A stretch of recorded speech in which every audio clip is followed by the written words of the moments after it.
Magandang araw sa ating lahat. Ako po si Undersecretary Claire Castro at welcome po sa ating 2025 POSONA Discussions. Live pa rin po tayo ngayon sa Facebook at YouTube ng Radio Television Malacanang, Presidential Communications Office at ibang mga ahensya ng pamahalaan. Sana rin ay nasa maayos na kalagayan tayong lahat matapos ang sunod-sunod na bagyo at pag-ulan. Matapos ang matagumpay na State of the Nation Address ng ating Pangulong Ferdinand R. Marcos Jr., mahalagang magkasama-sama tayo ngayon upang talakayin pa at maunawaan ng mas detalyado ang mga nilalaman ng talumpati ng ating Pangulo.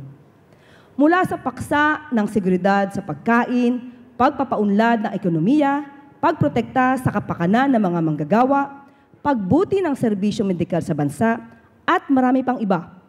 Lahat ng ito ay tatalakayin natin sa susunod na 2 araw. At ngayong tanghali, sa ating ikalawang sesyon, masusi nating pag-uusapan ang isa sa pinakamahalagang usaping nakakaapekto sa lahat, ang environmental protection and disaster risk reduction. Upang samahan tayo ngayong umaga, tanghali rather, isang masigabong palakpakan para sa ating mga panauhin. Department of Science and Technology Secretary Renato Solidum, Jr. Department of Environment and Natural Resources Secretary Rafael Lotilla. Department of Interior and Local Government Secretary John Vic Rimulya. Department of National Defense Secretary Gilberto Teodoro Jr. At Local Water Utilities Administrator Jose Moises Salonga. Sa mga pagtugon natin sa mga kalamidad tulad na lamang sa mga naranasan natin itong mga nakaraang linggo, ipinahayag ng Pangulo, hindi tayo dapat tumigil sa ating mga ginagawang paghahanda dahil ang banta ay patuloy na naririyan. Dapat ay maging likas at automatic na ang mga wastong gawi sa tuwing may sakuna. Ano po ba ang kahulugan ng automatic na para sa DND? Tinawag ring new normal ng Pangulo ito nung isang araw. Ano po ang konteksto ng pahayag na ito? Sekibo. Well, yung automatic na mga pag-react ng tao sa mga sakuna, maging lindol, maging baha, or maging sunog, ay part ng adaptation yan na tinatawag sa disaster risk reduction. So, ito ay, kung baga sa national government, whole of government approach, ibababa natin sa community. Kasi ang ating mga komunidad, dahil tayo'y kapuluan, ibang klase ang mga hamon sa kalikasan na hinaharap nila. Ang iba, tinatamaan ng bulkan. Ang iba, binabaha. Ang iba, storm surge. Ang iba, vulnerable sa lindol. Kaya, sinisikap ng ating gobyerno na i-identify talaga ang vulnerabilities ng kahit lahat ng mga lugar sa Pilipinas down to the barangay level. At ito'y convergence effort, Yusek Claire, ng lahat ng kaanib na ahensya ng National Disaster Risk Reduction and Management Council. Kami po ay ang coordinating body kung saan nagtitipon-tipon ang iba't ibang mga kawani ng gobyerno na may expertise sa isang lugar.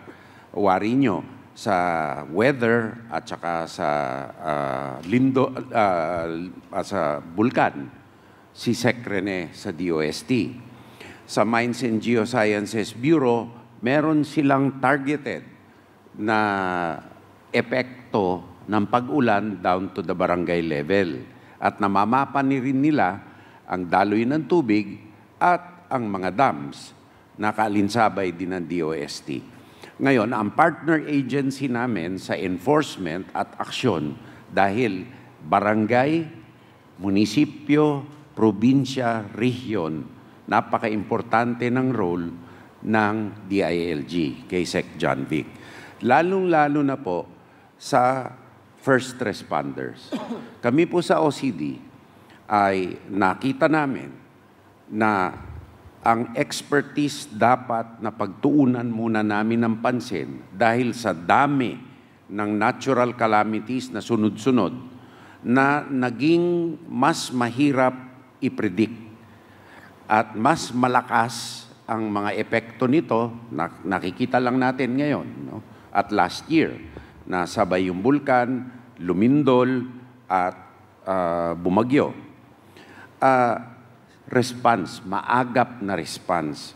Kasama natin ang DSWD at DOH kung saan ina-anticipate na natin ang maaring mangyari, nagkakaroon ng tulungan sa sapat na stocking levels ng relief goods para nakapreposition na ito sa mga lugar. Lalo-lalo na sa katulad po sa lalawigan ng Batanes ay pagka maghintay tayo na bumagyo pa, huli na, bago magparating ng relief goods. Kaya antemano pa lang, nagkakaroon ang DSWD ng adequate stocking levels para nakapreposition na doon.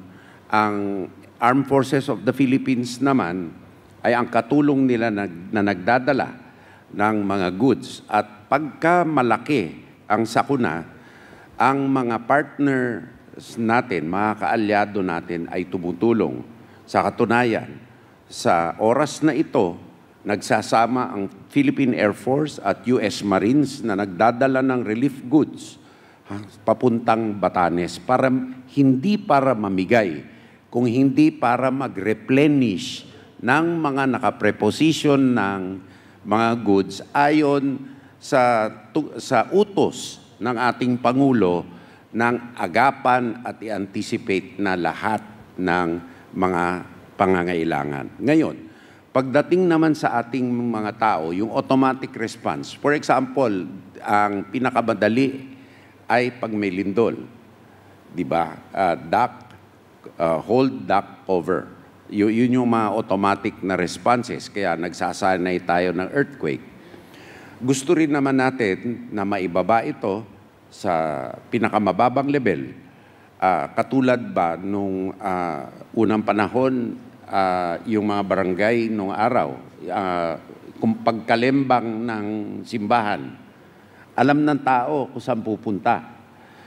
Yan, medyo nawala na ngayon kasi nagkaroon ng habitation. Pero kailangan yung mga behavior na gano'n ay mangyari uli. Hindi lang dito dapat mangyari, nangyayari sa ibang mga bansa para sa iba't ibang klaseng disasters, natural or man-made. So kahit papaano po, masasabi natin kahit sa ibang bansa ay nagkakabaha na rin dahil sa climate change, tayo po ay nakapag-adjust na para sa mabilis ang pagresponde. Ito ay karera. Kasi nagbabago nga ang climate change, ano? At walang isang bansa na masasabi na na-conquer na nila yung climate change. Kahit na gaanong kayaman ang isang bansa, hindi kakayanin ng isang bansa lamang. Ito'y napatunayan na sa mga lindol. Wari nyo, sa China, mayaman na bansa yan. Nung pag lumilindol, tinutulungan din sila. Yung Myanmar, tinulungan natin. Sa Amerika, nakita nyo yung baha sa Texas, nagkaroon ng malaking pinsala. Kaya itong pinakamahirap na kaaway talaga ang kalikasan. So, bagamat hindi natin masasakop lahat, tayo'y nagpapatuloy na sa pamamagitan ng whole of government approach. Ito talaga ang whole of government approach sa pangunguna mismo ng ating Pangulo, na lahat kami ay tumutugon sa isang pahina upang sa ganon si Juan de la Cruz, si Juana de la Cruz ay kaagad masagip, maligtas ang buhay, pinakaimportante, at pangalawa, malagay kung lumikas man sila sa ibang lugar ay ayos ang kalagayan at kalusugan nila, lalo na ang mga kabataan. Ayun. At sanggol. Maliwanag. Pero karagdagan saad pa rin ng ating Pangulo. Patuloy tayo sa pagpapatibay ng ating kapulisan at sandatahang lakas. Ang mga armamento, sasakyang pandigma at sandata ng ating kapulisan at sandatahang lakas ay patuloy na nadaragdagan. Angkop sa layuning modernisasyon at komprehensibong pagtatanggol ng ating mga kapuluan. Gaano po ito kahalaga upang masiguro na may sapat na puwersa ang Pilipinas na handang rumisponde sa panahon ng mga kalamidad dulot ng climate change? Sekibo, kung mayroon pa po kayo idadagdag. Malaki talaga ang role ng Armed Forces of the Philippines at ang PNP, ang Bureau of Fire Protection, kahit na ang Coast Guard of the Philippines at BJMP din. Lahat itong mga public security officials ay nagiging first responders. Ang role ng Armed Forces ay ang mabibigat na logistics, mabibigat na pangangailangan na i-transport from point A to point B. Ginagamit ang kagamitan ng Armed Forces of the Philippines, kasama na rin ang Philippine Coast Guard. Ang Philippine National Police ay ang granular. Ika nga na sila ang tumutulong dahil nandun na sila sa komunidad. Tumutulong sila unang-una to maintain peace and order. Kahit na may peligrosong panahon, kailangan ng peace and order kasi may nananamantala na ginagamit ang pagkakataon na manamantala. At pangalawa, sila ay katulong at kami actually ay nade-deputize nila dahil sila ang nasa fronta. Ang LGU nasa fronta. First responder is the LGU. Kami ay support lamang. Ayan, salamat po. Sa usapin pa rin ng pagtugon sa mga hamon ng nagbabagong klima, ang sabi ni Pangulong Marcos sa kanyang talumpati kahapon, dahil sunod-sunod ang mga sakuna, lalo na ang bagyo. Mahalagang itanim ang prinsipyo ng continuous improvement kung saan tayo ay natututo at palaging humuhusay sa bawat karanasan. Nareremedyohan kung saan tayo nagkukulang at saan natin dapat galingan. Ito ay para naman sa kalihim ng kagawarang namamahala sa ating mga local government units or LGUs. Ano po ang inyong masasabi rito, Secretary John Vic? Napapahamak ako dyan eh. Ang lessons kasi natin dito, ang dating suspension ng classes, kung nga magmi-meeting kasi kami sa OCD, sasabihin ko ano mangyayari. May geohazard mapping na binibigay. Ang problema dito ay minsan kung sa local government lang ang inaasa ang response, may ibang syudad nag-declare, ibang syudad hindi. Kaya ginawa na namin ang whole of nation approach ang pag-announce siya. Dati, ina-announce siya na alas 7 ng umaga habang bumabagyo. Minabuti na namin na alas 4 ng hapon, ang latest time ng announcement namin, para yung mga magulang, hindi na nag-iisip. Ang mga bata, hindi na rin nag-iisip. Kasi pinakamahirap ang mga magulang na nag-iintayan hanggang hating gabi. Hindi pa nila alam kung ano mangyayari sa susunod na araw. Ay minabuti talaga namin na hapon pa lang, ang information ay disseminated na. Yun lang nga yung paraan ko ay through Facebook, through social media. Minsan ay sa Cavite kasi ganun na ako ganun pa lang Hindi ko akalain na may resistance nung umpisa. Pero ngayon, na-appreciate naman nila yung substance of the matter, kung bakit ko ginagawa yan, at kung anong sinasabi ko. Okay, dagdag natin dyan. Total, kayo na po yung nag-open yan. Dumami, tama po ba? Dumami yung followers sa Facebook account ng DILG nung sinimulan niyo po yung mga patawag sa mga abangers. Opo. Nag-umpisa po kami ng 3,000. Ngayon po, 1.2 million na ang followers ng DILG. Dahil nga doon, dahil naghahanap sila ng yung mga abangers. Nag-aabang na yun Yung abangers naman, hindi naman kalokohan yan Lahat talaga nag-aabang kung anong anunsyo. Naghahanap sila ng liderato kung paano gagawin yan. Naghahanap sila ng sistema kung paano announce yan. Sa ginagawa namin institutional approach to disseminating public information, yung mga abangers, yung mga nanay yun yung mga estudyante yan, nag-aabang na lahat yan. At agad-agad nalalaman na nila. So since dumami nga yung followers nyo, mas maraming nakakaalam ngayon ng anunsyo ng DILG. Oo, at saka hindi na po granular. Dati kasi nangyayari, San Juan nagsususpend, Quezon City hindi pa. Minsan Manila nagsususpend, Mandaluyong hindi pa. Ngayon, isa na lang ang titignan nila para makita nila. Ako naman ay guided by science. Galing sa report ni Secretary Solidum, galing sa OCD meeting namin ni Secretary Gilbert, na nakikita na namin kung saan yung heavy rainfall, ano anticipated. Ganun yung announcement namin. Okay, alam na namin kung saan nangyayari. Ayan, maliwanag po yan.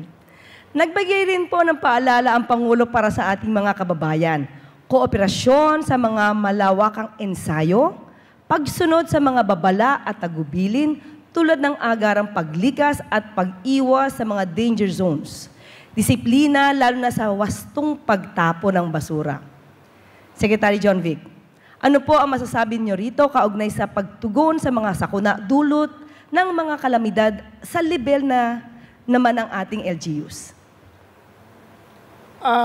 May kita mo kasi na bawat LGU may hazard map yan. Natural hazard maps at provided yan ng DNR at DOST to the barangay level. Alam na namin kung saan pwede landslide, kung saan babaha. Alam po yan, lahat yan predictable. Ang hindi predictable, human behavior.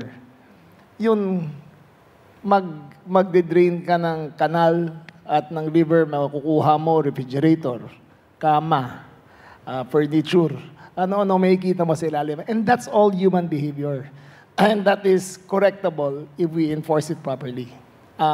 Ayan ang tugon ng LGU ngayon. Sa Friday, may summit kami ng mga mayors kung paano namin institutionalize yung disiplina sa mga tao dito sa Metro Manila at sa ibang mga lalawigan na yung daan ng kalikasan, hindi basurahan yan. Para yan sa kalikasan talaga. Very well said, Secretary John Vic. Thank you po. Ibinida rin ng Pangulo ang mga makabagong pamamaraan sa pangangasiwa ng tubig. Meron din tayong mga makabagong sistema upang salain ang tubig at gawin itong malinis para mainom, lalo na para doon sa mga taga-isla. Yan po ay maliwanag din sinabi ng ating Pangulo sa SONA. Secretary Lotilla, ano po ang masasabi niyo rito? Thank you, Yusek Claire. So maraming mga programa ang DNR, alinsunod sa utos ng ating presidente. So meron tayong initially nag-start ng 2024, 6 na filter and desalination plants para sa mga island barangays. Ito mga isolated barangays sa buong bansa. So by 2025, we will be adding an additional 28. Ang gusto natin dito, ma-demonstrate na kahit maliit lang yung pondo, maaring ma-improve yung water services sa mga isolated barangays sa buong bansa. So yung filtration, para meron na silang fresh water source, i-filter na lang, pwede nang inumin. Yung sa desalination naman, dahil nga island barangay ito, kukunin nila yung tubig galing sa dagat at ito ay through the desalination process, maaari nang gamiting panginom. Pero gusto kong balikan yung sinabi ninyo tungkol sa automatic na policy at integrated policy. Ang ginawa ng ating presidente ng 2023 ay magkaroon ng Integrated Water Resource Management Policy. So dito, alam nyo, Claire, ngayon yung ating problema, baha. Ngunit pagdating ng pagtuyo, anong problema natin? Walang tubig. So kailangan na-anticipate na natin ito, meron ng programa na ang sobrang tubig during the rainy season ay ma-capture natin at magamit ito during the dry season. So sa DNR naman yung ating forestry, kasi uplands forestry, doon nagkakaroon tayo ng mga small impoundment projects dahil nga sa reforestation hindi lamang sapat na magtanim tayo ng seedlings, ito ay kailangan sa tagtuyo, nangangailangan ng tubig. So yung small impoundment systems na ito sa uplands ay siyang magbibigay ng tubig para mabuhay yung reforestation projects natin.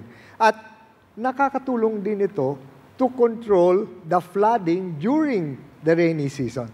Then tinitingnan din natin kung paano ang mga dams ay makapag-control ng flooding as well, no? So kahit yung Wawa Dam, nakita natin na at a certain point nag-overflow. Hindi ito designed para mag-flood control. Ito ay para sa potable water or sa inumin. Ngunit nagsisilbi siyang flood control din to the extent na ma-store niya yung sufficient water supply during the rainy season.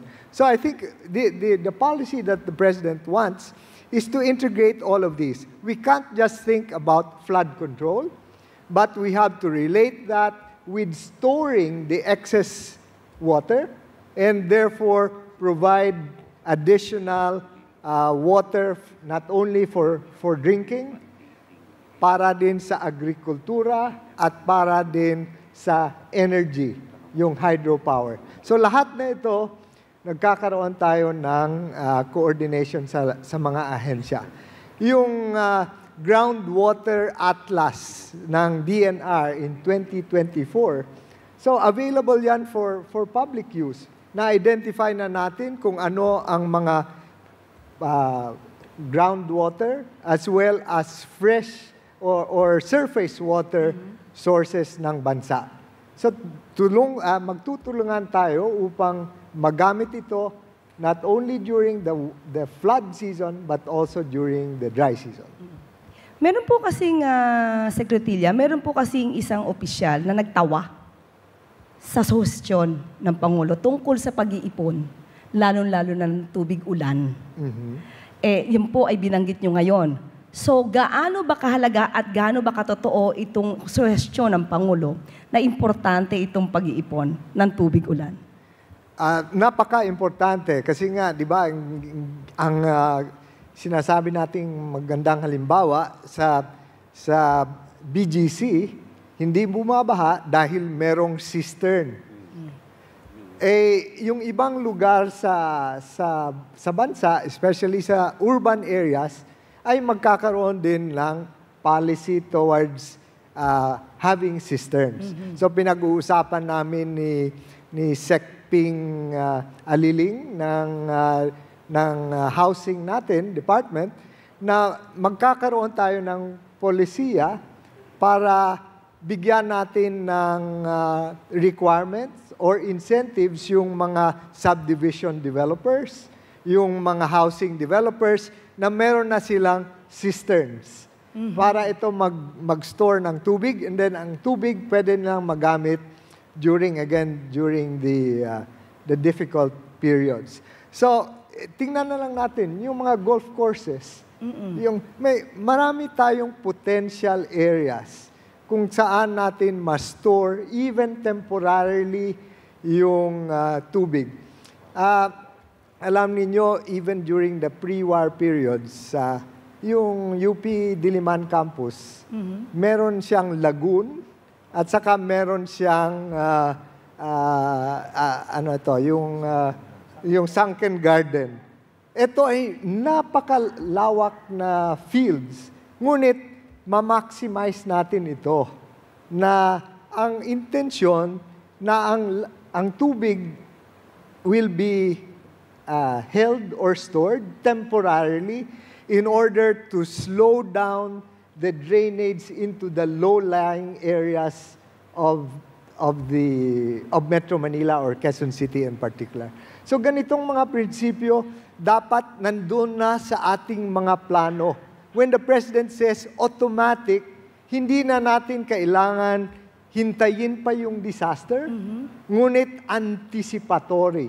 During the planning stage, we have to build in these extreme events. Otherwise, each time na lang meron tayong half of the year, we are just responding to flooding disasters. And then the other half of the year, we are responding to El Nino or drought problems. But with better planning, then we can at least manage these problems. Ayan. And then, finally, yung sa garbage, malaking tulong ito dahil nga yung clogging natin ng drainage systems, yung complaint nga, di ba, ng DPWH at MMDA, hindi tayo nagkakaroon ng spring cleaning bago magtag-ulan. Ngunit kung linisin natin lahat ng mga drainage systems bago mag-onset ang ulan, then malaking tulong din. And that's why we are working closely with ILG and MMDA to make sure that this is going to be done regularly. Ayan. Maliwanag na po yan, ha? So, mas maganda po talaga nanunood, uma-attend, or at least binabasa yung mga sinabi ng Pangulo sa SONA, pati na po sa POSONA para hindi po kayo nabibiktima ng fake news. Yan. Teknolohiya ang sagot ng ating pamahalaan sa pagtugon sa mga hamon ng climate change, sabi ng Pangulo. Inagamit na natin ngayon ang mga makabagong teknolohiya lalo na sa maaga at mabisang prediksyon. Mga Doppler radar, broadband seismic stations, landslide sensor systems ng Pag-asa at saka FIVOLCS sa iba't ibang lugar sa bansa. Sa epektibong pagsasaklolo, nakakatulong ang mga mobile command and control vehicles ng DOST na ipinamahagi natin sa 11 LGUs sa buong bansa. Pakibigyan nyo nga po kami ng tungkol dito, impormasyon, ukol dito sa mga ginagawa ng inyong kagawaran. Secretary Solidum. Maraming salamat. Unang-una, kami sa Department of Science and Technology at ng buong scientific community ay naniniwala na ang Pilipinas sa ngayon ay, ang tingin sa atin ay biktima parate ng mga kalamidad, climate change, lindol, pagsabog ng bulkan. Pero sa siyensya, teknolohiya at inobasyon at maigting na pagtutulungan at disiplina, ang mga Pilipino ay pwedeng manalo sa mga posibleng trahedya. We can become victors and not victims of disasters. Paano po ba natin tinitingnan ito? 4 pong pamamaraan ang ginagawa ng Department of Science and Technology. Unang kailangang malaman, ano yung mga panganib na pwedeng tumama sa inyong mga lugar at sa paligid nito? Ano yung papatay sa atin? Kumbaga, mga pa-climate change, lindol, pagsabog ng bulkan, tsunami, andyan din ang DNR sa baha at landslide. Kasama po namin. Ginagamitan po natin ng iba't ibang pamamaraan. Nagbibigay po tayo ng pagpondo sa FIVOLCS, Pag-asa, minsan sa DNR, at mga universities para paigtingin pa locally ang mga hazards assessment. Pangalawa, kailan ba mangyayari yung sinasabi nating mga panganib? Dito na pumapasok yung monitoring systems na minomodernize po natin at kami nagpapasalamat sa patuloy na pagsuporta sa Pag-asa at FIVOLCS. Marami tayong mga Doppler radar, kailangan din siguraduhin na dagdagan pa natin ito. Ganon din po sa pag-modernize ngayon ng FIVOLCS, dadagdagan pa ang mga seismic stations, 125 na, gagawin po yung mas marami. Siguro mga 300 ang gusto nating abutin. Dadagan pa natin yung mga malalakas na lindol ay dapat nating masubukan na malaman kaagad. Kung nasaan yung lindol na yon, baka magka-tsunami. So dadagdagan po natin ng mas marami pa. Gusto namin mga 400 at dadamihan pa yung mga tsunami warning stations. Ito po ay ginagamitan din natin ngayon ng artificial intelligence para pagdating ng weather forecast ng Pag-asa ay ma-improve natin. Sa tulong po ng DOST, nagbigay po tayo ng pondo sa Pag-asa, sa Advanced Science Technology Institute, na makipagtulungan sa isang American company, Weather AI, ang ginagamit, upang yung forecast na 5 days, mapahaba natin sa 14 days. Yung processing time na 3 hours, gagawin natin 15 minutes. At yung forecast ay 2 square kilometers na mas localized pa. So yung mga ganon, alam na natin, ito magte-trigger.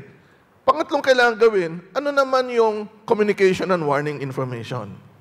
So ang mga tao gustong malaman ano ang mga panganib sa kanilang bahay, sa eskwelahan, sa mall ng papasyalan, sa mga tourist areas, kaya na po natin lang makita sa kanilang cellphone o computer. Meron po tayong GeoRisk Philippines na pinondohan ng DOST, nakagawa ng iba't ibang app. Ito po yung Hazard Hunter, in less than 1 minute, malalaman nyo kung ang mga panganib na tatama. Kung ikaw ay politiko, barangay captain, mayor, governor, pwede mong tingnan. Per barangay, per town, per province, ano yung mga lugar na tatamaan? Ilang tao? Age ng mga tao? Bata? Matanda? Kung may PWD, pwede nyo ilagay. So sa pagpaplano, pwede nang magamit. Ngayon, siyempre, yung mga yan, kailangan nating gamitin sa pagpaplano. Tayo lang sa Pilipinas ang nakagawa ng automated planning for disaster recovery sa tulong ng DOST, Office of Civil Defense at World Bank. Kaya po nating gawa ng disaster recovery planning, pwede po nating ma-anticipate yung mga panganib na tatama, aling lugar, gano'ng kalaki, para may tamang pagpaplano. So yung mga planning na po yan, pagkatapos po niyan, pag nangyari yung disaster, ano naman ang pagre-responde? Marami po tayong tinutulong sa local government, nabanggit na yung MOCOV, Mobile Command and Control Vehicle. Ito po ay stand-alone na may satellite, communication, may mga weather system, meron pang rescue na boat, may pang triads, at syempre marami pang pwedeng itulong. Communications, pwedeng gamitin hindi lang sa disaster, kundi sa mga event na malalaki. Ito'y pagpapatuloy natin. Pero, kailangan ng tubig, kailangan ng pagkain, pagdating ng disaster. So, meron po tayong ginagawa ngayon na mga pamamaraan para malinis ang tubig. Public good na po siya, Safe Waters ang brand. Yung desalination, mahigit ang dosena, mga 20 na siguro ang nalagay natin sa mga islands na desalination para ready sila sa disaster. Yung pagkain, kami nagpapasalamat sa partnership ng DSWD, yung ready-to-eat food. DOST products na po yun, na pinamigay natin, pinalicense natin sa mga MSME, makikita sila, nakakatulong pa sa mga kababayan. So itong mga ginagawa po natin ay napakaganda. Pero pagdating ng klima, ng baha, ang problema natin ay mga basura. Kaya meron kaming Science, Technology, and Innovation for Circular Economy Framework.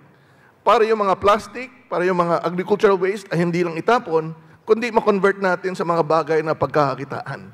At yan po ay marami po tayong research. Kaya sana po, i-convert natin po yung mindset natin at ugaling pagtatapon ng basura, ipunin po natin kasi pwedeng pagkakitaan yan using science, technology, innovation, makakatulong sa inyong bulsa, makakatulong pa sa kalikasan at sa mas maraming tao. Ayan, Secretary Rene, salamat po dyan. Tumatak din ang sinabing ito ni Pangulong BBM upang mas maayos na mapangasiwaan ang tubig para sa ating mga kababayan, giit niya. Nako, Luwa Admin Joy. Kaya't ginagawa ng Luwa ngayon ang mga mabisang hakbang laban sa palpak na serbisyo ng mga water districts at kanilang mga joint venture partners. Titiyakin ng Luwa na mailalagay na sa ayos ang serbisyo ng tubig ng milyon-milyon nating mga kababayan at gawing mas abot kaya naman ang presyo. Higit sa lahat, titiyakin nating mapapanagot ang mga nagpabaya at nagkulang sa mahalagang serbisyong publiko na ito. Admin Salonga, pakipaliwanag po itong pahayag ng ating Pangulo. Maraming salamat, Yuse Claire. Napakahabang quote niya na mainit na utos ng Pangulo natin. Dapat natin siguro tingnan na paano ba tayo umabot sa ganito. Di ba? Balikan natin yan. Merong panahon kasi na hindi talaga nabigyan ng pansin itong water industry natin sa Pilipinas. Nawala ng pondo ang luwa. So there was a time that these water districts had to go to private partners. Sometimes, maayos naman ang partnership. Pero merong mga times na talagang hindi naging mahusay. Bakit tayo humantong sa ganito? Natatandaan ko rin sa isang briefing sa Malacanang may nagtanong, matagal na pala yung problema na to, bakit ngayon lang inaaksyonan? Ang sagot dyan, matagal nang sinusubukan ng mga water districts na tingnan ang kanilang kontrata at tingnan kung ano ang magagawa nila para kumalas o para mapabuti o para makumpel o mapilitang gumawa ng paraan yung kapartner nila. Taon din nilang ginagawa yon. Taon ding pumapalpak. Taon ding walang nangyayari. So now, ang tanong, bakit ngayon lang? Ngayon lang nagkaroon ng pagkakataon na busisiin, tingnan, guidance, na merong magagawa, merong batas, merong mga katulong na magagampanan na ayusin ito. Okay. Sa joint venture partners na to, sa ating problema na to, tinitiyak kong may plano at sinisiguro ko sa inyong gagalaw. Hindi lang ako ngayon makakapagbigay ng detalye for obvious reasons, no? Pero detalyado at ang strategy, kinukumpuni na, fina-fine-tune na para maayos at mabisa ang galaw ng gobyerno. It will not be just an OP approach, a LUA approach. It's a whole of government approach that would affect, kasi gas-gas na water is life. Pero literally, pag walang tubig doon, hindi ka mabubuhay ng mahusay. Diba? The President has heard. The President has read. Hindi exaggeration yung 2 balikbayan boxes na pinadala namin sa opisina niya worth of documents and complaints. Hindi rin joke yung or ano lang, trolling ang natatanggap naming reklamo. Araw-araw meron kaming natatanggap dyan. Kung meron telepono, mas marami pa sa social media. So maraming apektado. Estimate ng OP, 6 million people affected. So, malaki. So, pag gumalaw kami, matitiyak nyo, mararamdaman nila na merong gobyernong gumagalaw at may gobyernong mabisa na tutugon sa problema nilang pantubig. No? Ang next, ano pa natin is that, what about yung regulations? Since nabuhay ulit ang LUA, maraming international partners na lumalapit sa amin na nagvo-volunteer na tingnan or magbigay ng bagong models on regulation. No, kasama to sa initiative ni Secretary Lotilla na magmi-meeting kami regarding these models of regulation kasi nga minsan, galing ako sa energy industry. Mas mature ang regulation sa energy industry rather than the water industry natin. So, isa naming adhikain is to modernize kung paano ba talaga dapat tinitingnan at administer itong water industry natin. Kasi nagkakagulo-gulo Iba-iba pa. Diba? We have a regulator only for Metro Manila. Pero everywhere else outside of Metro Manila, kami naman. Diba? So, ang dami-dami nun. Sometimes, iba ang regulation ng NWRB. Iba naman sa LUA. Merong regulator for private entities, may regulator for public. Hindi mo naman alam nasaan yung divide. Sometimes blurred yung lines na yon.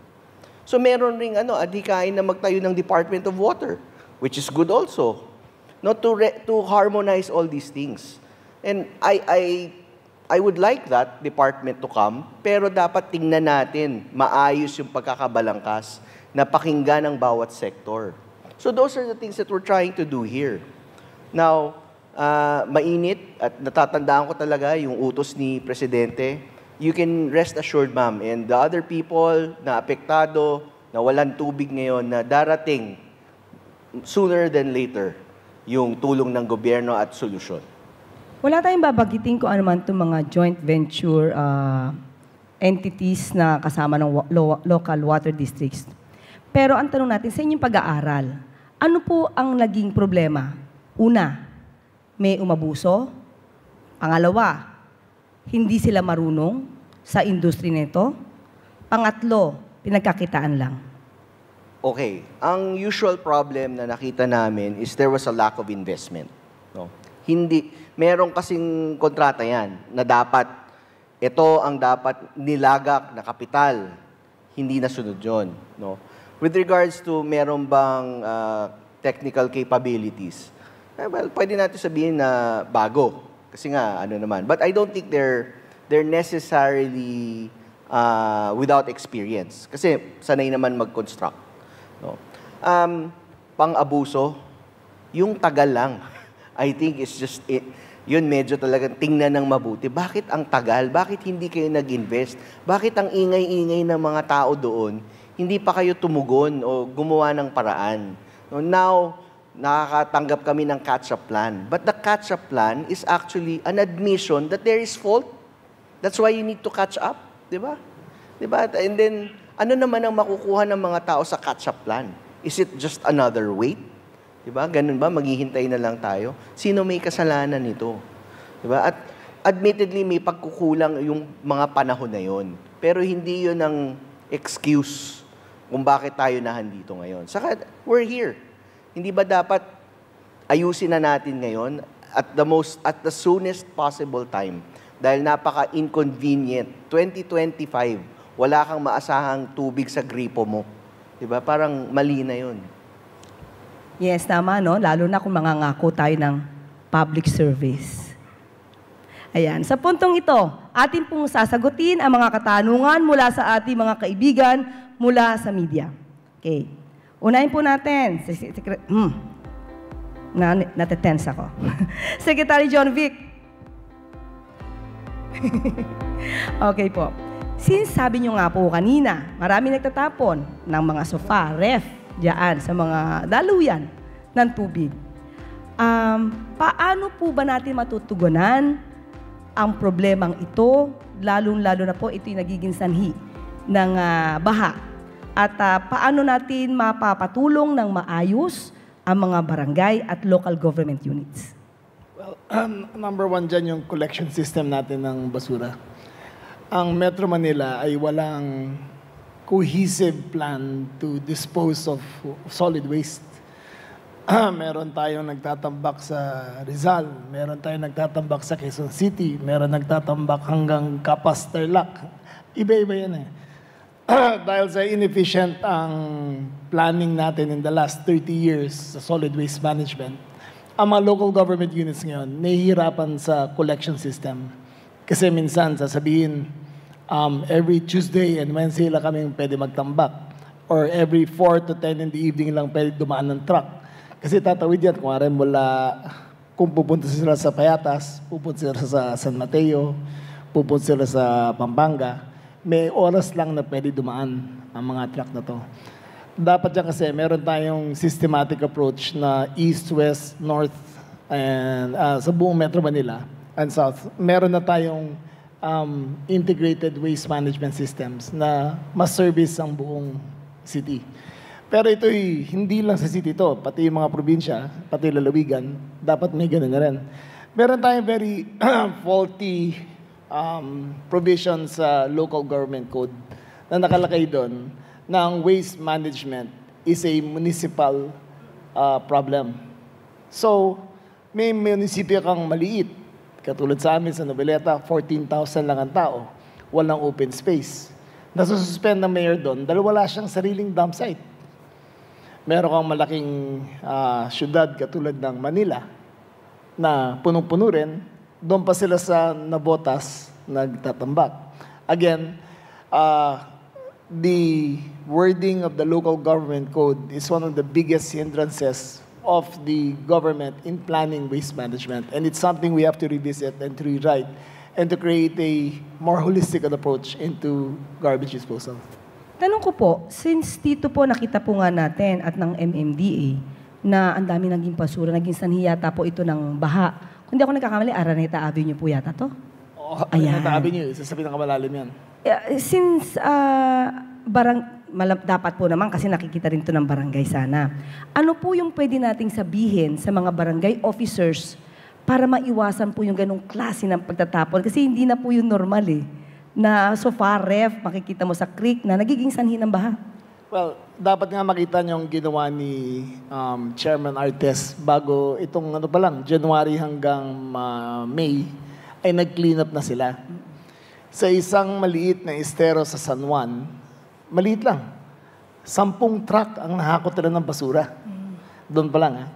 Pero isipin nyo kung hindi niya ginawa yon. Ginawa niya yan all over Metro Manila. I think several hundred tons ang nabuhat nila mula sa estero. And in 1 month, napuno ulit. yung mga esterong yan. So kahit gaano kagaling ang MMDA natin at napakagaling ang trabaho nila, dapat ang from the barangay level and municipal level, mas efficient talaga ang collection of garbage. Kasi wala tayong rules tungkol sa disposal. Ayaw kasi, basta kama kasi hindi kukunin ng basurero yan eh. Basta refrigerator, hindi rin kukunin yan eh. So, ang ginagawa nila, tinatambak na lang kung saan-saan. So, we have to get better rules and regulations. Paano gagawin to? Salamat, Sec. John Vic. Kay Sir Secretary Lotilla. Okay po. Dahil nga po tuloy-tuloy yung pag-ulan, nasaturate po yung kalupaan, lalo na po sa mga bundok, na naging sanhi po ng landslide. So, meron po, muli, sabi nga natin, ang Pilipinas po ay highly susceptible sa landslides kasi meron tayong mountainous terrain. At sa ganitong klaseng sakuna yung landslide, masasabi po ba natin, pati po kay Secretary Rene, 100% o totally ba mape-prevent ng pamahalaan ang landslide? Kasi parang, pati yung landslide ay parang sinasabi na kasalanan ng gobyerno. Thank you, Yusa Claire. Siguro tingnan natin una sa pag-responde sa kalamidad. For landslide forecast or predictions, ang sinabi nga ni Sec Gilbert at ni Sec Rene, and yung ating Mines and Geosciences Bureau sa DNR ay merong 2 to 3 day forecast kung saan yung landslides and floods are likely to happen. Ito ay base rin sa forecast ng PAGASA kung ano ang rainfall, at meron nga tayong hazard maps na prepare na, at siguro dapat malaman natin na merong information na ganon, so that we will not be able to completely avoid yung landslides and floods, but ang mangyari, makapag-prepare tayo. Pangalawa, not only for local government units, but kahit nasa mga pamilya at personal natin, ma-check yung hazard hunter na sinasabi ni Secretary Solidum. Dahil nga dito, we want to have all the information there, including the forecasts or predictions for landslide and flooding, para ma-check na ng nakatira sa hazard-prone areas na ito kung the likelihood na merong danger na ganon. Yung ini-issue ng DNR ay nakalista yung bawat barangay at na may likelihood na merong flood and landslide hazard. Pero in the long term, yung ano nga natin again sa planning, yung mga residential developments should not be built in those hazard-prone areas.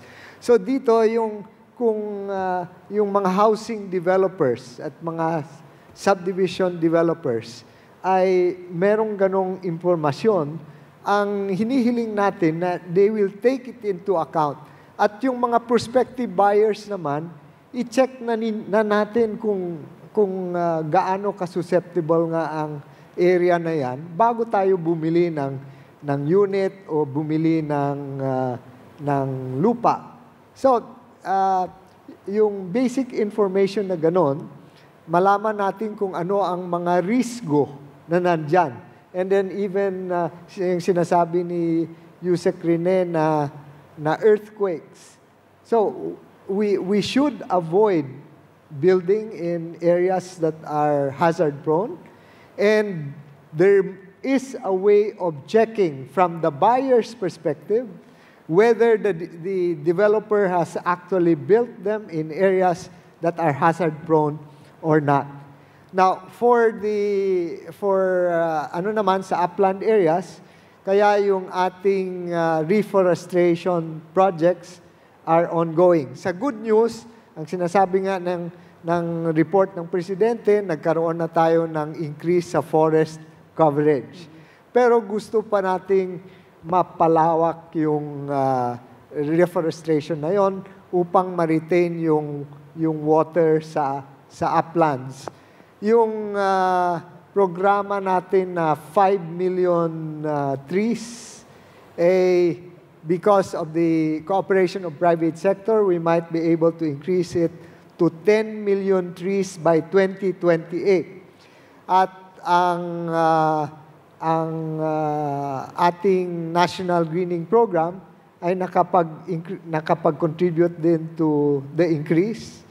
At sa ating Sustainable Forest Land Management Program ngayon, may additional 1.2 million na half of that would have to be devoted to forest, to planting for forest, and the other half can be used for related activities that can help the local economy. Thank you, Secretary Lotilla. And last question kay Lua Admin.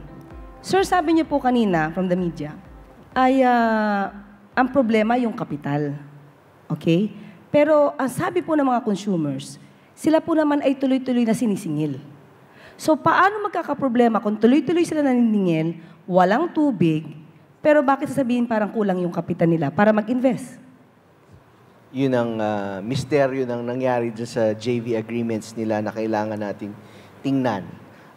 Baka ibang ahensya na dapat ang tumingin doon kung saan napunta yung kapital. But definitely, sa mga water districts po, nagbabayad yung mga tao ng religiously. Hindi normal po na 90% to 99%. Kanina lang, may kausap akong water district.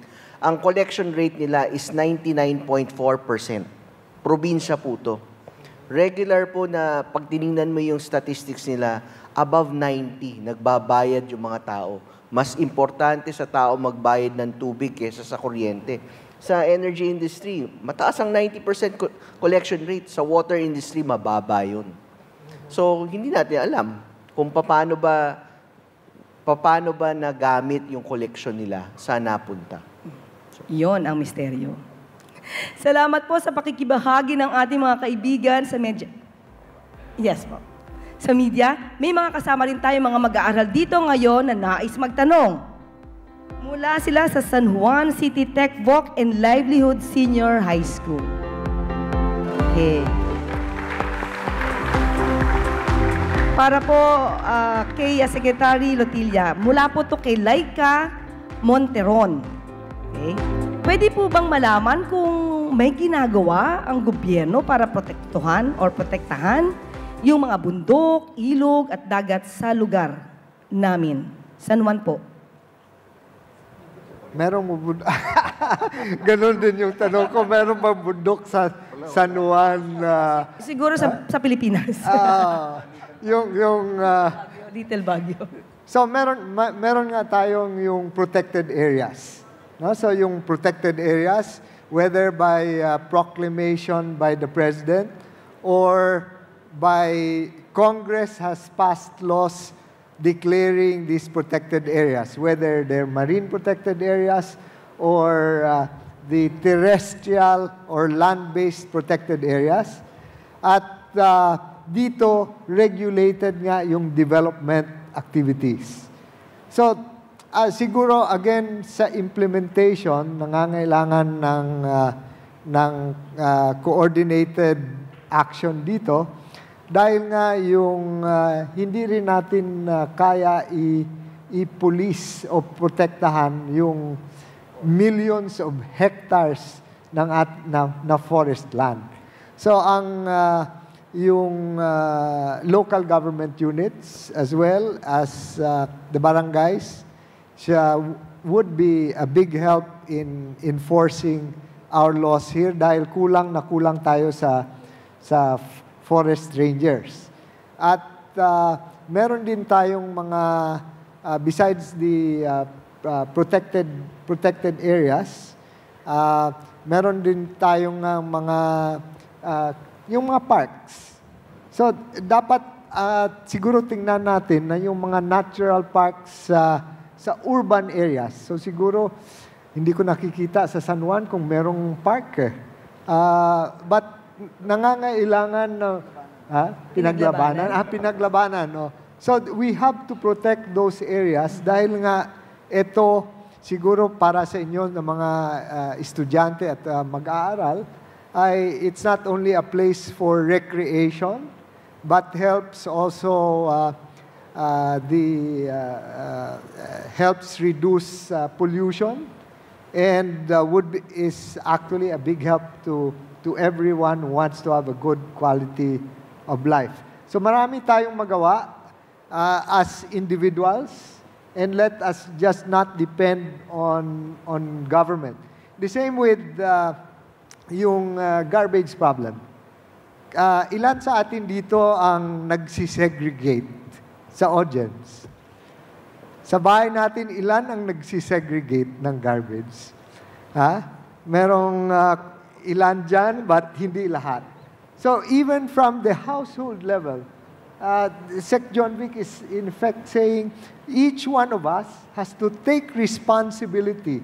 Kasi dagdag na lahat na ito, kung hindi tayo nagsisegregate, dadagdag ito sa garbage na dapat minamanage natin. Pero ang good news naman na 50 to 60% ng ating waste ngayon ay avoided yung pag-dump. No? Dahil nga merong recycling, merong materials recovery facilities.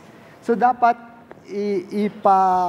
talagang i-enforce natin yung itong mga steps, at ang pagtapon nga ng basura sa ilog ay dapat maiwasan kasi there are other ways of disposing the garbage.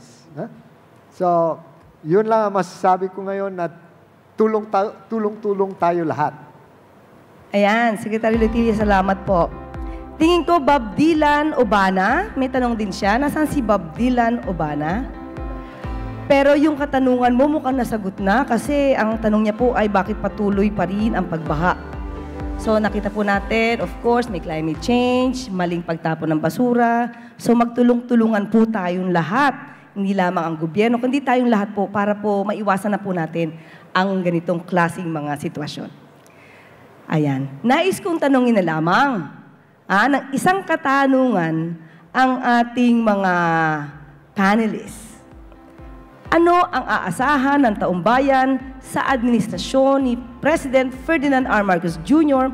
upang mas mapaganda at maiangat ang buhay ng mga Pilipino sa ilalim ng bagong Pilipinas? Complete the sentence very briefly lang po. Sa bagong Pilipinas, unahin po natin si Sec. Gibo. Sa bagong Pilipinas, makakaasa tayo na ang buong gobyerno ay tutugon bilang isang gobyerno na sama-sama sa ilalim ng liderato ng ating Pangulo na magbigay ng tunay na serbisyo sa ating mga kababayan. At ang sinabi ng ating Pangulo, hindi lamang siya naglalagak para sa ngayon, kung hindi para sa kinabukasan. Nagsabi din, i-recap ko na rin, gamitin ko ng pagkakataon kasi may mga importanteng bagay sa disaster risk reduction na nasabi ang ating Pangulo. Una is the build better more.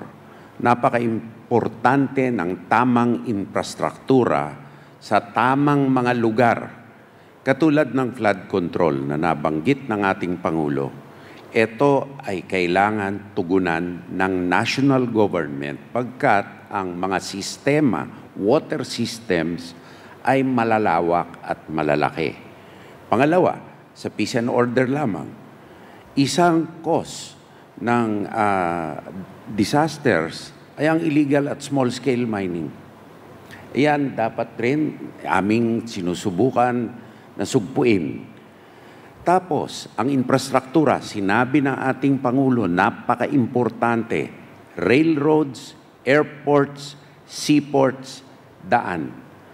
Mag-i-improve ang railway system hanggang sa Bicol, yung South Luzon Expressway, i-extend ang mga airports at seaports. Hindi lamang importante yan sa ating mga mamamayan kung hindi sa sandatahang lakas ng Pilipinas.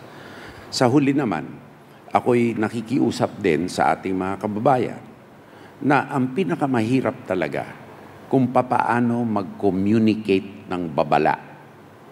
Dahil nag-usap lang nga kami kanina ng ating staff, dahil ang oras ng ating mga kababayan na makinig or manood ng magtingin sa social media ay limitado. Kaya kailangan ng mga babala makuha ang atensyon nila sa madaling paraan. Yan ang pinakamahirap at yan ang trabaho din ng PCO at lahat ng ating mga ehensya kung papaano to communicate effectively, safely, and securely. Ibig sabihin, walang fake news. Salamat po, Sec. Gibo. Sec. John Vic. Ang bagong Pilipinas. Ang bagong Pilipinas. Ang DILG kasi ay ang first responders department ng buong bansa. Andiyan ang police, andiyan ang fire department, andiyan ang ang lahat ng hanay nasa ilalim namin. Makakaasa kayo na pagdating ng Setyembre, magkakaroon na tayo ng Unified 911 system na covered ng buong bansa. At within 5 minutes, ang response time ay guaranteed ng PNP at ng BFP at ng Department of Health para sa ambulansya, sa fire trucks at sa mga pulis. Makakaasa kayo na ang Unified 911 ay regional sensitive. Kung nasa Ilocos kayo, Ilocano ang sasagot sa inyo. Kung nasa Pampanga kayo, Kapampangan ang sasagot. We take the sensitivities in hand and we make sure na kung may emergency sa bawat bahay, the best way to communicate is through your native language and your mother tongue. At ang sasagot sa inyo ay pareho kayong komportable sa sinasabi nyo. Ano po ba sa Cebuano ang salitang abangers? Di ko alam eh. Ano sino bang Bisaya dito? Naghulat. Naguhuat.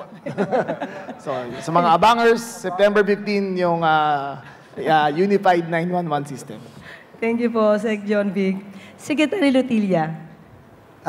Sa bagong Pilipinas, sama-sama tayo at tayo ay magtatagumpay. Right now, there are 40 million Filipinos who do not have access to safe and secure water resources. So that's one big challenge for all of us. At nangangailangan na protektuhan natin yung ating environment at likas na kayamanan dahil ito ang magsisilbi ng basihan ng ating development as a country. So let us work together and under the leadership of the President, we hope to achieve those goals that are found in the medium-term development plan. Yung hindi pa familiar sa medium-term development plan, ang Philippine Development Plan is undergoing updating, and therefore the updated goals based on what has been achieved in the last 3 years, we will be working on those to realize by 2028. Thank you. Thank you po. How about Secretary Rene? Gaano ka baba sagot? Sa bagong Pilipinas, ang agham ay ramdam. Yan po ang ating pangako. Paano po natin gagawin to?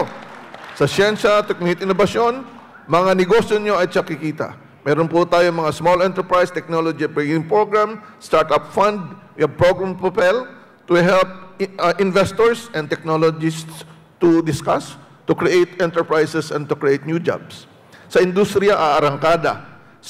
Ang kalusugan ay sisigla, ang pagsasaka ay sasagana. Sa mga kabataan, may scholarship po tayo sa Science, Technology, Engineering, Mathematics.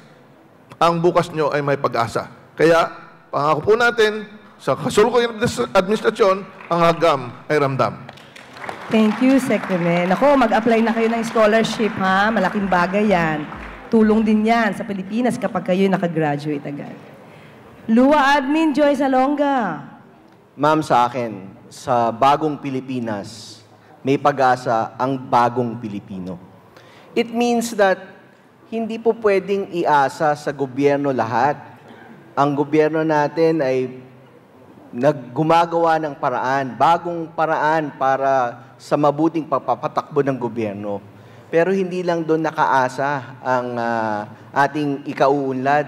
Dapat tayo rin, as citizens, maiwaksi natin yung mga maling ugali natin. Katamaran, mga pag-iingay lang, walang gawa. So dapat, kung gumagalaw ang gobyerno, gumagalaw rin yung mamamayan natin. So I think yun. Sa bagong Pilipinas, may pag-asa ang bagong Pilipino. Thank you. Salamat, Lua Admin Joy Salonga. So, doon sa mga Pilipino na walang ginagawa, huwag na lang kayo mamintas, tumulong na lang kayo. Makipag-cooperate kayo sa pamahalaan. Of course, thank you po. At bago tayo magtapos, gusto natin pasalamatan at batiin si Mayor Francis Zamora. Yes, nakasama natin ngayong araw. Salamat po. Napakaganda ng ating San Juan National Government Center. Thank you po rito. Maraming salamat sa ating mga panelists at sa mga nakilahok sa napakasiksik nating talakayan tungkol sa pangangalaga ng ating kalikasan at pagtugon sa mga hamong dulot ng kalamidad sa ating bansa. Malinis at ligtas na kapaligiran, makabago ang pamamaraan sa pagtugon sa pandaigdigang pagbabago ng klima. Yan ang bagong Pilipinas. Maraming salamat po. Magbabalik kami mamayang 3:00 para sa huling bahagi ng ating diskusyon sa araw na ito. Para pag-usapan naman ang health and social welfare protection.